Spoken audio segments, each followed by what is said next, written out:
There's an Aston Martin Lao Tola over there. Look at that. Oh my God. This is the best Lao Tola I've seen so far. Look at it. It's even got these. So you might want to sit down for this, as it's quite an unusual story. No, it's not about this Aston Martin Lao Tola. It's about this. A photo that Stan showed me of NIO branded white wine, or Baijiu, but branded NIO Town. I wondered if NIO was promoting its autonomous driving technology with a new NIO Town project. Oh no, the story is much, much more interesting than that. Following the name on the picture, we found a small town called Xingfu in Shandong, which is part of Binzhou City. With a population of 10,000 and an area of 51 square kilometres, it's a fairly normal town with nothing outstanding. However, upon chatting with the team from NIO, we discovered that this place holds a very high status within NIO's own company. 各位新附镇的朋友们，大家好，我是李斌，给大家拜年了。 Let me explain. Locally in this small town, there are over 600 NIO users who have collectively purchased over 800 NIO vehicles, and the town established 3 NIO battery swapping stations. The first swapping station was even funded by local residents. To express gratitude for the support, Li Bin himself visited local NIO users.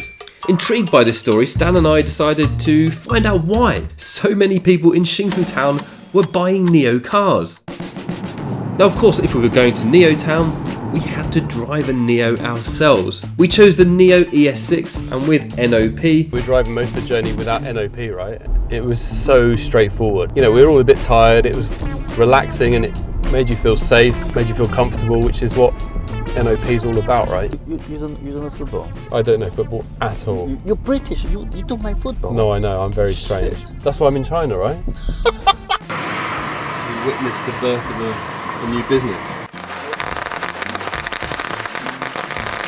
Whilst exploring the town, we noticed it was a typical Chinese county town, with no skyscrapers and mostly factories around the urban area. The main industries here were steel and kitchenware, but NIO vehicles were absolutely everywhere. At a factory entrance where a new ES8 with an EP Club label was parked, we found our local contact, Mr. Liu. Apparently the connection between NIO and Xingfu Town started with him, so we had a chat in his newly built factory. 你是怎么想到这么多人会去买蔚来的？正好满足我所有需求。 After a very brief conversation, we got to know the story.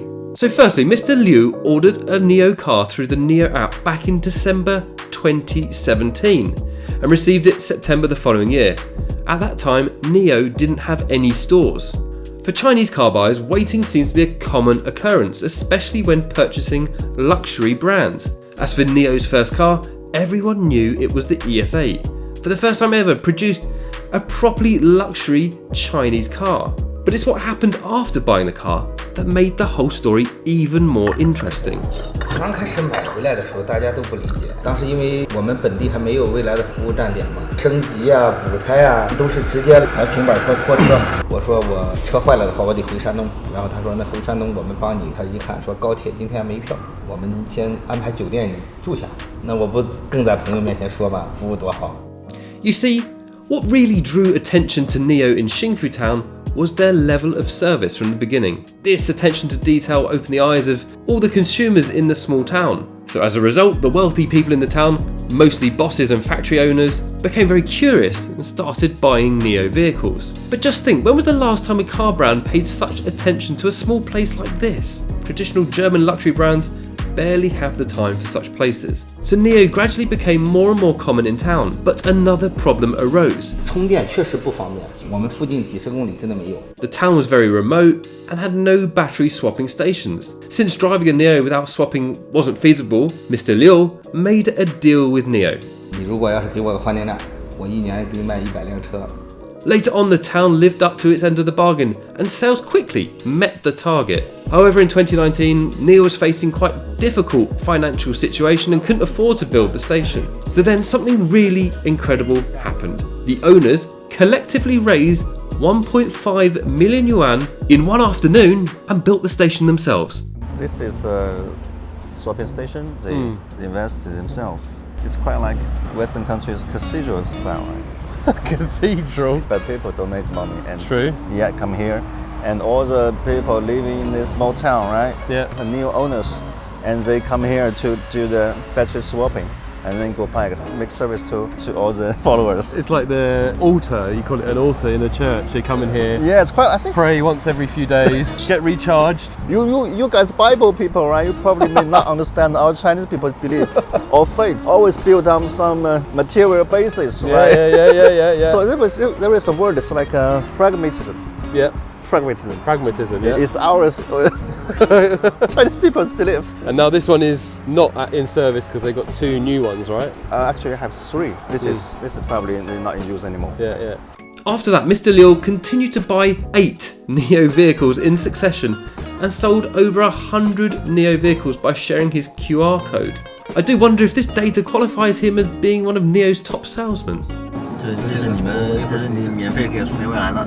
对，弄我们年会主题嘛，一个主题的，所以看着就太喜欢。马上就换掉。我们在这边马上建一个大的超充场站，我们车友会建，为啥？车友会建。对，我们自己运营，未来托管给未来。这就是这个站，然后这边全部都布满超充桩。这个叫什么？宗教相关产业。Sometimes in China it's said that NIO cars are like a religion. Looking at these stories, it really challenges our understanding. They're really such big fans, right? Maybe I should do it. I need to own a factory in Shandong first. That night we finally experienced the joy of drinking at a Shandong dinner table. We're going to join a new party tonight, and those people are top 3 NIO guy here with the most powerful NIO people. As a distinguished member of the EP club, Mr. Liu had great influence amongst NIO enthusiasts, and with a few phone calls, he brought several local NIO enthusiasts together.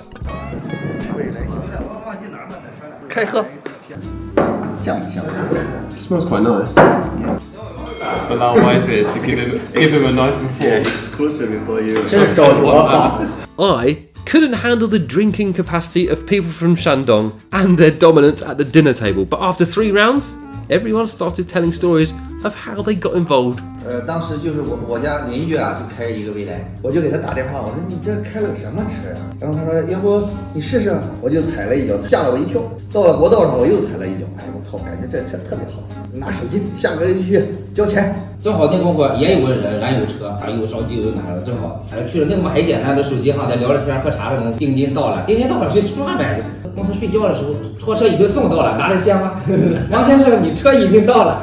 So really, to sum it up, we think there's several reasons why NIO was able to create miracles in this seemingly unremarkable town.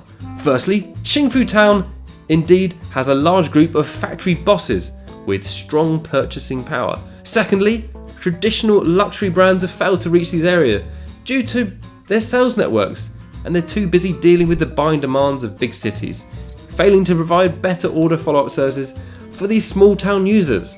And thirdly, there is Mr. Liu, who dared to try NIO early on and demonstrated NIO's outstanding user service to potential local users. The chain reaction of these 3 points led to these users who were ignored by traditional luxury brands to turn to NIO. Finally, under NIO's somewhat religious marketing, everyone started to convert eagerly. Day 2. How you feel yesterday? It was an amazing experience, and I feel they've got a real, very deep passion for NIO brand, right? It's not just buying a car. It is something like religion, but it's not religion. It's based on the real stuff, based on the car. No other brands puts this group of people at top. No. And consider them as very important people to the brand. No, never. So I think that's part of the reason why they so love this brand. It is funny. Have you ever seen something else similar in your hometown? The only thing we have is like you have car membership clubs, like classic car clubs, but it's probably not quite on the scale of this, right? These guys they're not just buying the car and they're investing in the power swap. They're actually buying battery swapping stations. It's another level, so. China is like a cold gongchuan. It's something like that. The above is our magical experience in NIO Town, Shandong. Actually, there are many such towns in China with plenty of capable users being overlooked by traditional luxury brands. This also explains why brands like Li Shang can achieve such high sales. The market of 1.4 billion people holds immense potential, and we, as the advocates of China's new energy revolution, Stan and I, are still continuing to explore. Stay tuned for more.